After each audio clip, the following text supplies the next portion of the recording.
রাধে রাধে বন্ধুরা, আজ দেখাবো কাঁচা আম দিয়ে এবং সবজি দিয়ে মাছের ঝোল।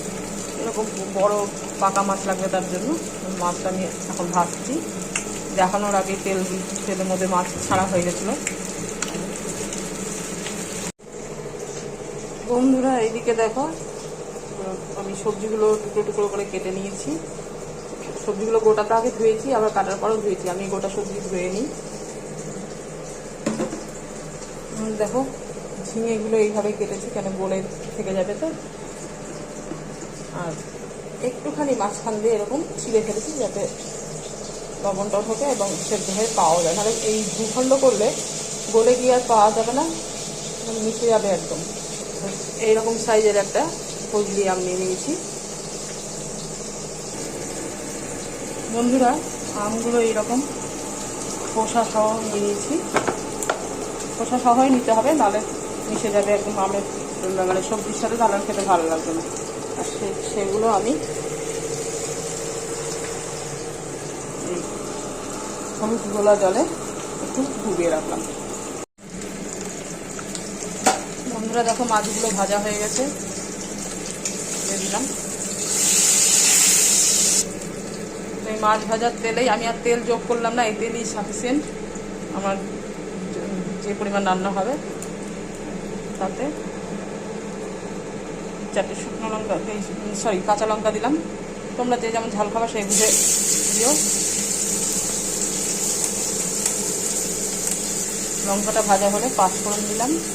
আচ্ছা, এই মাছের ঝোলে, আম দিয়ে মাছের ঝোলে কিন্তু 5 ফোড়নই ফোড়ন দিতে হবে, তবেই কিন্তু সেন্ট উঠবে। অন্য কিছু ফোড়ন দিলে কিন্তু ভালো হবে না। যেহেতু টক জিনিসের সাথে 5 ফোড়ন সর্ষের একটা সম্পর্ক ভালো আছে, সেই জন্য 5 ফোড়নটাই যাওয়ার চেষ্টা করবে সবাই। বন্ধুরা দেখো 5 ফোড়নের লঙ্কা ভাজা হয়ে গেছে, বেশ সুন্দর গন্ধ উঠেছে। সবজিগুলো সব শেষ।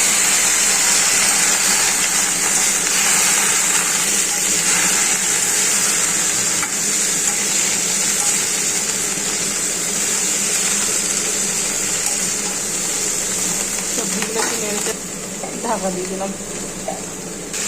বন্ধুরা দেখো সবজিগুলো ভাজা ভাজা হয়ে গেছে।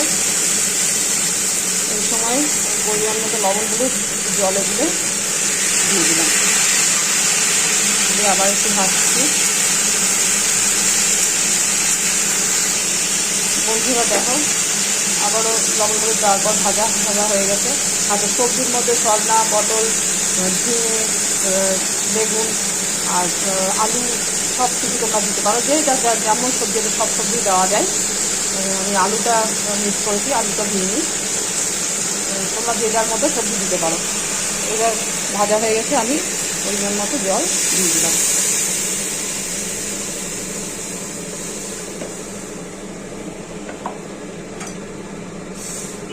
যতটা তোমাদের ঝোল দরকার সেই পরিমাণে নুন, হলুদ এবং জল দিয়ে দেবে। দিয়ে আবার ঢাকা। বন্ধুরা দেখো সবজিগুলো সেদ্ধ হয়ে গেছে। খুন্তি দিয়ে আমি চেপে দেখাচ্ছি, এই দেখো সেদ্ধ হয়ে গেছে। এই মুহূর্তে আমি ভেজানো আমগুলো, খোসা সহ যে আমগুলো ছিল সেগুলো দিয়ে দেবো, দিয়ে আরও ফোটাবো।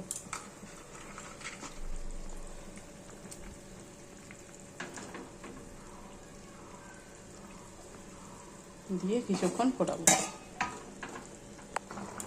দেখো বন্ধুরা আমগুলো আমি 2-3 মিনিট ফুটিয়েছি। 2-3 মিনিটের বেশি কিন্তু ফোটানো যাবে না। আমগুলো না শক্ত শক্ত ঘেটে গিয়ে সবজির সাথে মিশে গেলে কিন্তু ব্যাপারটা বড় বাজে হয়ে যাবে।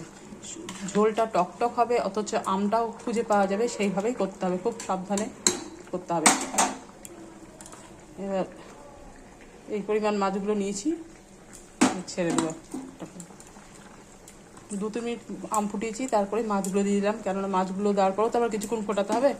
খুব সাবধানে ঘড়ি দেখে 2-3 মিনিট ফোটাবে বন্ধুরা, তবে মাছের ঝোলের টেস্টটা খুব ভালো পাওয়া যাবে। আমটাও জেগে থাকবে, গলে যাবে না একদম, অথচ ঝোলটাও টক হবে। এইভাবেই করতে হবে। ঝালটা যে যেমন খাবে সেভাবে দিয়ে দেবে। এইভাবে আবার ঢাকা দিয়ে দেবে।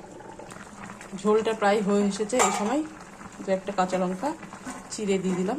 এটা সম্পূর্ণ অপশনাল, তোমরা যে দিলেও দিতে পারো, না দিলেও না দিতে পারো। দেখো বন্ধুরা, মাছের ঝোলটা সম্পূর্ণ রেডি হয়ে গেছে। আমগুলো দেখো জেগে জেগে আছে, সেদ্ধ হয়েছে, অথচ দেখেছো কেমন ঢুকে যাচ্ছে, সেদ্ধ হয়েছে অথচ জেগে আছে। এইভাবেই করতে হবে ব্যাপারটা, একদম রেডি। এবার আমি নামিয়ে ফেলবো। রাধে রাধে বন্ধুরা।